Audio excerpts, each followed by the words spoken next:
गुरुजी पर, और जो हम इंडियन कॉन्ट्रैक्ट एक्ट पढ़ रहे थे उसके 3 पार्ट हो चुके थे आपके बेसिकली अच्छे से। आज हम आए हैं 4th पार्ट के लिए। लास्ट क्लास में हमने कम्युनिकेशन समझा था, कम्युनिकेशन ऑफ ऑफर कब कंप्लीट होती है और कम्युनिकेशन ऑफ एक्सेप्टेंस कब कंप्लीट होती है। आज हम स्टार्ट करने वाले हैं वैलिड रेवोकेशन। रेवोकेशन या रिवोक का मतलब होता है कि किसी पार्टी ने ऑफर दिया और मना कर दिया, या किसी पार्टी ने एक्सेप्टेंस दी और मना कर दी। तो वो जब पार्टी ऑफर देती है और ऑफर को कैंसिल कर देती है, मना कर देती है या वापस ले लेती है, वो किस कंडीशन में वैलिड रहता है और किस कंडीशन में breach of contract. Breach of contract means contract तोड़ देना। समझना मेरी बात को। ए ने बी को ऑफर दिया, क्या तुम मेरी कार खरीदोगे इतने हजार में। बी ने अभी कोई जवाब नहीं दिया, बी सोच रहा है, तब तक यार नहीं रहने दो, कोई बात नहीं, चलो छोड़ो। इसे हम कहते हैं वैलिड रेवोकेशन।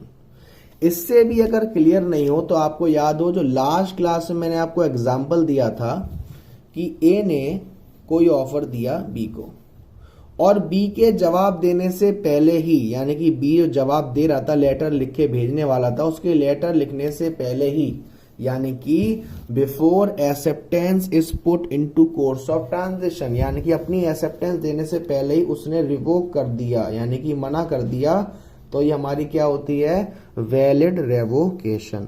और जो भी हमारा रिवोक होता है, ऑफर का रिवोक कौन करेगा, ऑफरर ही कर सकता है। रिवोक का मतलब क्या होता है, जो एक पार्टी ने कॉन्ट्रैक्ट के लिए ऑफर दिया, वो ऑफर उसने वापस ले लिया या मना कर दिया कि छोड़ो, मैं नहीं करना चाहता ये ऑफर, या मैं नहीं प्रोवाइड करना चाहता, वैलिड रेवोकेशन रहता है।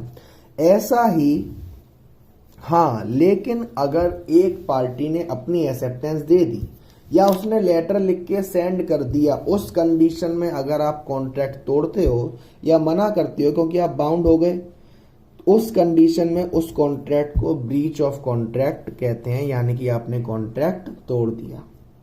रेवोकेशन ऑफ एक्सेप्टेंस भी जैसे कि किसी एक पार्टी ने अपनी सहमति दे दी, अपनी एक्सेप्टेंस दे दी, अब वो अपनी एक्सेप्टेंस वापस लेना चाहता है, वो किस कंडीशन में वैलिड रहेगी, जब तक कि इसने अपनी एक्सेप्टेंस दी ए को, ए की एक्सेप्टेंस नॉलेज में आने से पहले ही उसने रिवोक कर दिया, तो वो वैलिड रहेगी।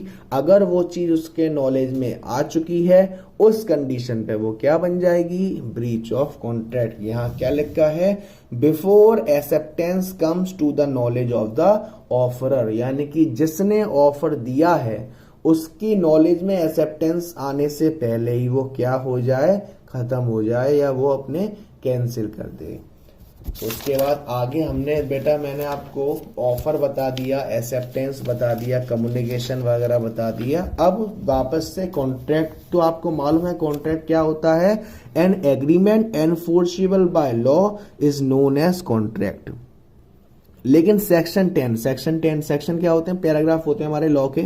सेक्शन 10 में कहा जाता है कि अगर कोई कॉन्ट्रैक्ट या फिर अगर कोई एग्रीमेंट इन सारी चीजों से बना हुआ है, यानी कि उसमें ये सारी चीज अवेलेबल हैं, तो वो कॉन्ट्रैक्ट कहलाता है। कौन सी सारी चीज, सबसे पहले एग्रीमेंट। एग्री में 2 ई लगे हुए हैं, तो इसका सेक्शन याद करने का तरीका है एग्रीमेंट का सेक्शन 2E। अब बात करें इसेंशियल ऑफ कॉन्ट्रैक्ट। सबसे पहला कॉन्ट्रैक्ट में क्या होता है, एग्रीमेंट होता है, यानी कि एक पार्टी ने ऑफर दिया और दूसरी पार्टी ने उसे एक्सेप्ट कर लिया, यानी क्या होता है, एग्रीमेंट होता है। उसके बाद होती है फ्री कंसेंट। कंसेंट का मतलब होता है सहमति।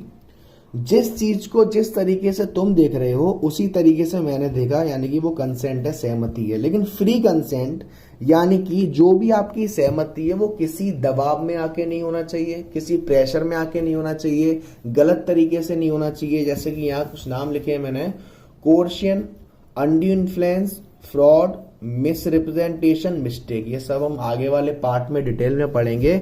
अगर इन सारी चीजों से आपकी कंसेंट बनती है तो वो कंसेंट फ्री नहीं होती। दूसरा एसेंशियल एलिमेंट्स होता है कॉन्ट्रैक्ट का, कंपिटेंट टू कॉन्ट्रैक्ट, यानी कि जो सामने वाली पार्टी आपसे कॉन्ट्रैक्ट करना चाहती है वो कैपेबल होनी चाहिए। कैपेबल मींस मेजर होनी चाहिए, माइनर नहीं होनी चाहिए।